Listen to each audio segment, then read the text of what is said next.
Buenos días, estamos haciendo este estudio bajo la forma de video acerca de un tema trascendental dentro de lo que es la doctrina cristiana, como lo es el de los espíritus inmundos o demonios que Satanás normalmente envía para controlar y destruir a la Iglesia de Jesucristo. Particularmente en este estudio vamos a hablar de dos de esos demonios o espíritus inmundos: el espíritu inmundo de avaricia, también llamado Mamón, y el espíritu inmundo de Madián. Quienes se encuentran bajo el control del espíritu de avaricia, estando en condiciones de diezmar, no lo hacen o lo hacen por debajo de lo que correspondería, por debajo del monto que correspondería. De este modo, al robar a Dios, activan la maldición de Malaquías 3:9, que ya veremos en profundidad a lo largo de este estudio, con lo cual el espíritu de Madián entra en escena y roba las bendiciones que Dios tenía para ellos. Este video va a aparecer publicado en mi blog, que es un blog cristiano, y cuya dirección va a aparecer ahora al pie del video en el Zócalo, y la dirección es escudriñandolabiblia.blogspot.com.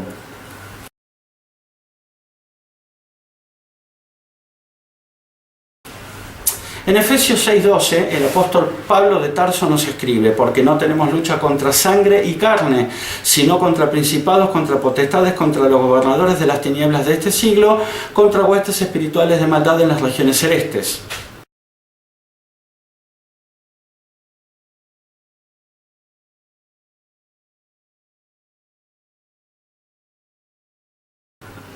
Lo que Pablo nos quiere decir en este pasaje de Efesios 6:12 que acabamos de leer es que nuestra lucha no es contra personas de carne y hueso, sino contra demonios, es decir, contra seres espirituales malignos que responden a Satanás, y que Pablo divide en 4 categorías: principados, potestades, gobernadores de las tinieblas de este siglo y huestes espirituales de maldad en las regiones celestes.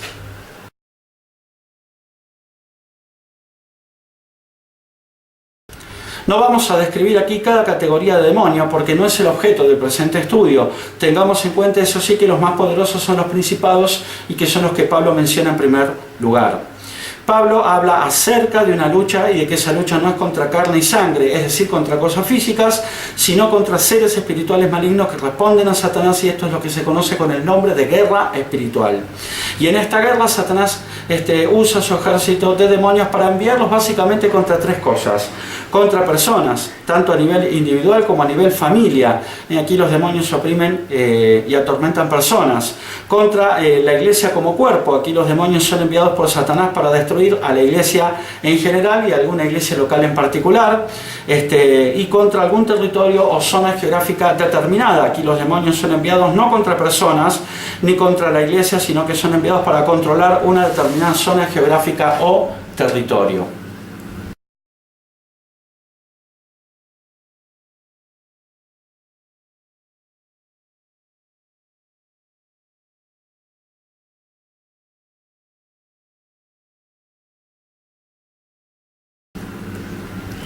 Ejemplos de demonios que Satanás suele enviar contra cada nivel. Bueno, demonios enviados contra las personas: alcoholismo, tabaquismo, adicción al juego, adicción a las drogas, lujuria, avaricia, etcétera, porque hay más. Demonios enviados contra la iglesia, los clásicos: crítica, acusación, murmuración, enjuiciamiento, falta de perdón, falsas doctrinas, etcétera, porque también hay más. Y demonios enviados para controlar un territorio o zona geográfica: narcotráfico, aborto, violencia, etcétera, porque también hay muchísimos más. Hay demonios que Satanás envía contra una persona y también para controlar un territorio: alcoholismo, tabaquismo, lujuria, aborto, etcétera. Satanás puede enviar, por ejemplo, un demonio de lujuria y adulterio contra una persona o clan familiar, y también puede asignar este mismo tipo de demonio para controlar un determinado territorio o zona geográfica donde, por ejemplo, predominan los prostíbulos. Aquí la guerra espiritual debe librarse tanto a nivel personal como a nivel territorial. Los que son particularmente especiales son los espíritus inmundos o demonios que Satanás envía para destruir a la iglesia. El objetivo de estos demonios no es aquí controlar y destruir a una persona o controlar un determinado territorio o zona geográfica, sino que el objetivo de estos espíritus inmundos es controlar y destruir a la iglesia en general como cuerpo de Cristo, y a alguna iglesia local en particular. Por ejemplo, espíritus inmundos de murmuración, acusación, falta de perdón o falsas doctrinas, si bien terminan controlando el comportamiento de sus miembros, están desencadenados a priori y en principio contra la iglesia y no contra las personas. La guerra de Satanás es aquí contra la iglesia. Los espíritus inmundos o demonios que normalmente Satanás suele enviar para controlar y destruir a la iglesia son los siguientes: espíritu inmundo de crítica y acusación, murmuración, falta de perdón, enjuiciamiento, el espíritu inmundo de Jezabel, Absalón, estupor y letargo, religiosidad, legalismo, confusión babilónica, error religiosa, falsa doctrina, el espíritu inmundo del fariseo, el espíritu inmundo de Grecia, el espíritu inmundo de Anticristo, el espíritu inmundo de Madián, el espíritu inmundo de avaricia o Mamón y el espíritu inmundo de Nabucodonosor. De todos estos espíritus y demonios que hemos nombrado, el presente estudio se centrará en dos espíritus: el espíritu de avaricia Mamón y en el espíritu de Madián.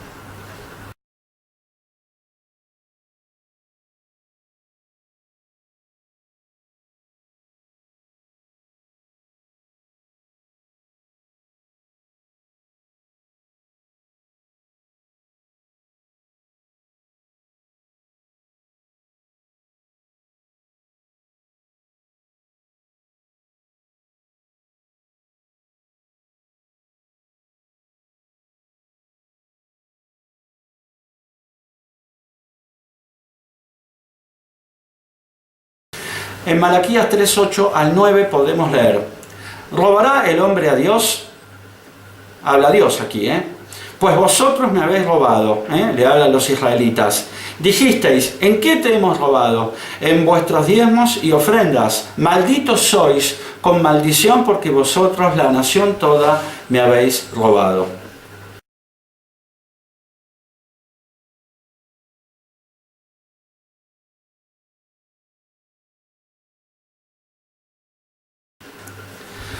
Tenemos dos tipos de ingresos en la Biblia: los diezmos y las ofrendas.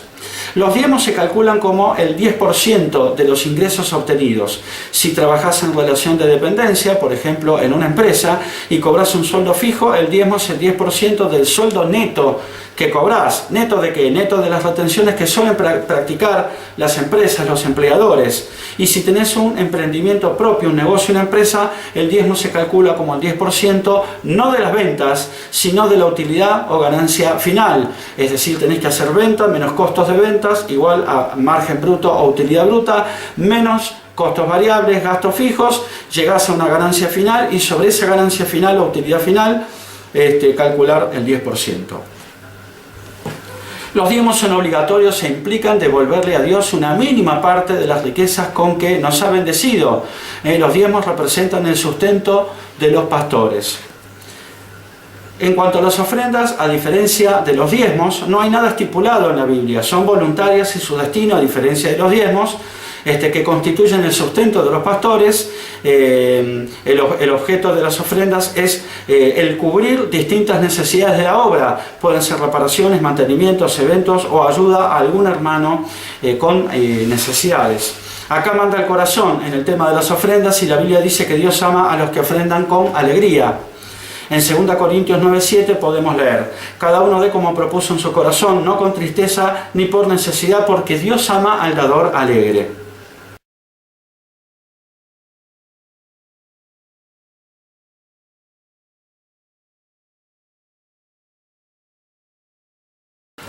La figura del diezmo viene del Antiguo Testamento, es decir, de la ley de Moisés. Y las menciones que hay en el Nuevo Testamento del diezmo son todas referencias al Antiguo Testamento, por lo que en el Nuevo Testamento la figura del diezmo no tiene entidad propia. Por esta razón, hay muchos que piensan, equivocadamente, que como el Nuevo Pacto reemplazó el Viejo Pacto, las disposiciones del Antiguo Testamento ya no están vigentes, motivo por el cual en la actualidad no existiría la obligación de diezmar. No vamos a discutir semejante cosa aquí, porque no es el objeto del presente estudio. Solo te recomiendo que veas en mi blog, en la pestaña Prédicas del autor del blog, una prédica llamada Diezmos y Ofrendas, la vigencia de la ley de Moisés, donde explico por qué la obligación de diezmar sí sigue vigente en nuestros días.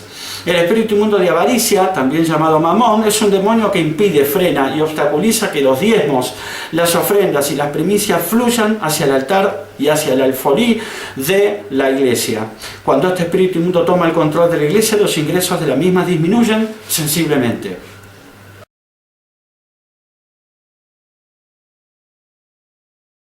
La avaricia puede ser definida como el amor al dinero. En 1 Timoteo 6:10, el apóstol Pablo nos escribe: porque raíz de todos los males es el amor al dinero, el cual codiciando algunos se extraviaron de la fe y fueron traspasados de muchos dolores.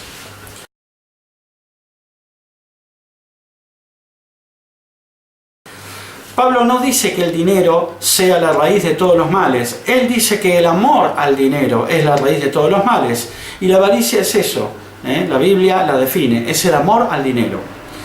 Y la avaricia es una forma de idolatría. En Colosenses 3:5 también el apóstol Pablo nos escribe: haced morir pues lo terrenal en vosotros, fornicación, impureza, pasiones desordenadas, malos deseos y avaricia, que es idolatría.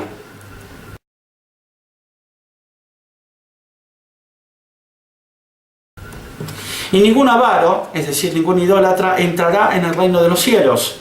En Apocalipsis 21:8 podemos leer: pero los cobardes incrédulos, los abominables y homicidas, los fornicarios y hechiceros, los idólatras, y los avaros son idólatras, recordemos, y todos los mentirosos tendrán su parte en el lago que arde con fuego y azufre, que es la muerte segunda.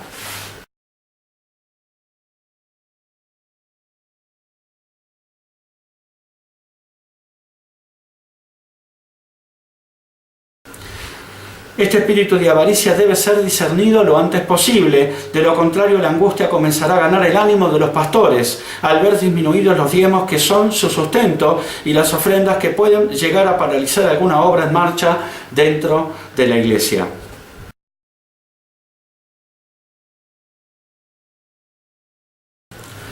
Cuando este espíritu inmundo de avaricia, también llamado mamón, gana el control de la iglesia, se activa la siguiente maldición de Dios. En Malaquías 3:9 podemos leer: maldito sois con maldición, porque vosotros, la nación toda, me habéis robado.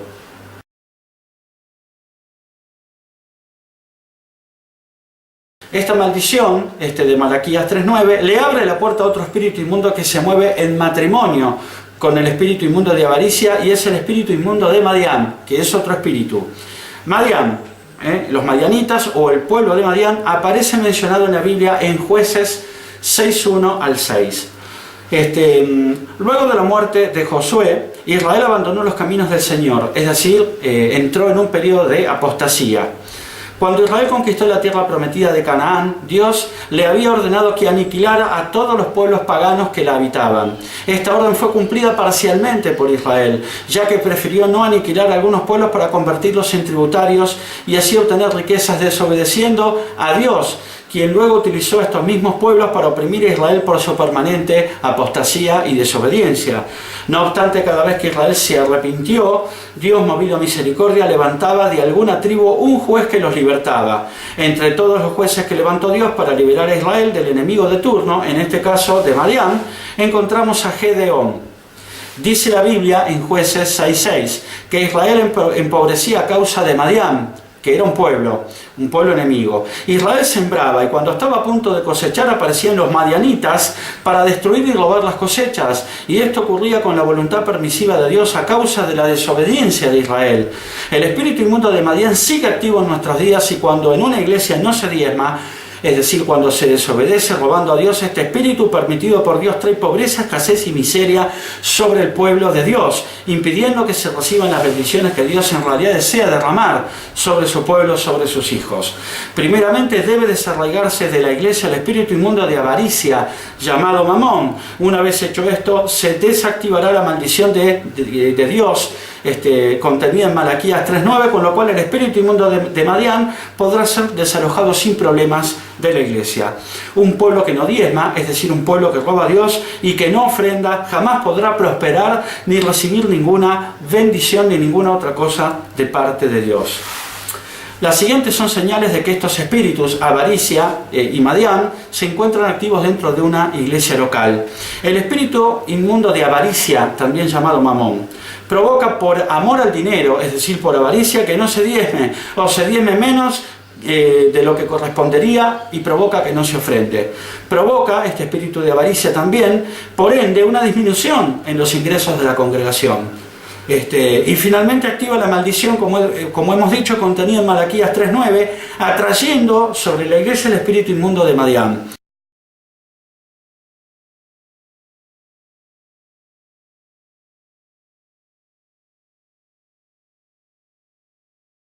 El espíritu inmundo de Madián, por su parte, impide que se reciban las bendiciones que Dios desea derramar sobre su pueblo y trae pobreza, escasez y miseria sobre el pueblo de Dios.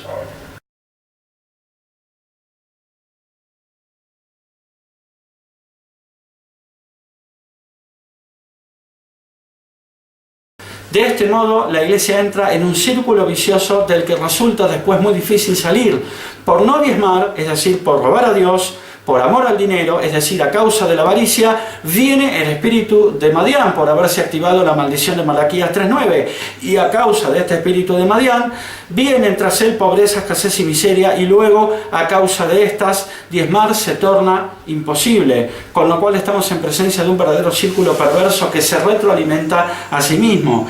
Quienes se encuentran bajo el control de este espíritu de avaricia, teniendo trabajo y pudiendo diezmar por amor al dinero, es decir, por avaricia, no diezman o diezman menos de lo que correspondería. A robar a Dios y al activarse con ello la maldición de Malaquías 3:9, lo más probable es que estas personas pierdan sus empleos. A partir de aquí, por más que se quiera diezmar, ya no se puede, y es aquí donde tales personas caen en una espiral sin fin aparente. Casi todos los pastores tienen revelación de Dios, motivo por el cual saben perfectamente quién diezma y quién no en sus congregaciones. Esto evitará que los pastores se vean en la situación de bendecir a alguien sobre quien pesa una maldición por robar a Dios. Los pastores no pueden bendecir lo que Dios maldijo. ¿Cuál es la solución a este círculo perverso? Arrepentimiento y confesión del pecado de no diezmar, es decir, de robar a Dios a causa de la avaricia. Hacer un compromiso con Dios de diezmar como corresponde cuando se obtenga un empleo, cumplir diligentemente ese compromiso, ni bien se obtenga dicho empleo.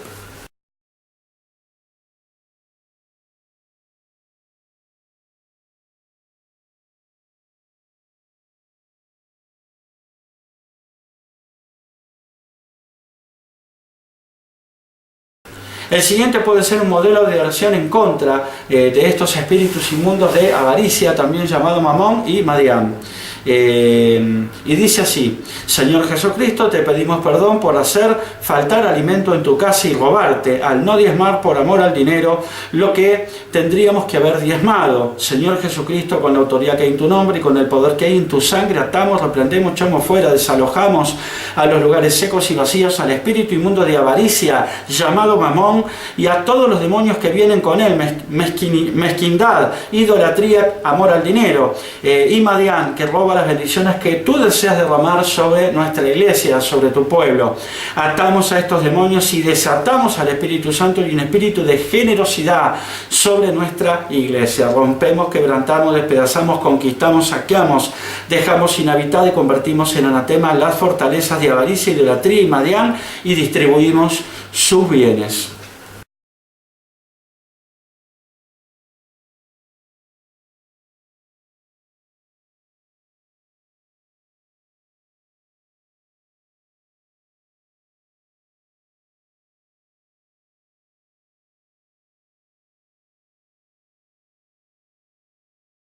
¿Qué significa la expresión convertir en anatema que hemos utilizado en este modelo de oración que hemos propuesto? Significa, la expresión convertir en anatema significa consagrar para Dios todo lugar donde existía una fortaleza destruida, para que nada más contrario a Dios pueda ser levantado, construido, edificado y erigido por Satanás y sus demonios en ese lugar. Esta idea o principio está basado en Josué 6:26, donde podemos leer: en aquel tiempo hizo Josué un juramento diciendo: maldito delante de Jehová el hombre que se levantara y reedificara esta ciudad de Jericó, que era precisamente una fortaleza, sobre su primogénito eche los cimientos de ella y sobre su hijo menor asiente sus puertas.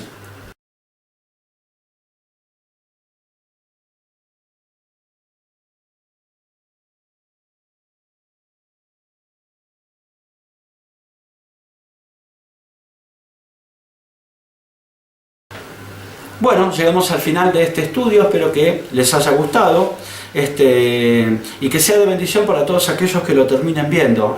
Me despido, hasta el próximo estudio, seguramente también bajo la forma de video. Dios los bendiga, amén.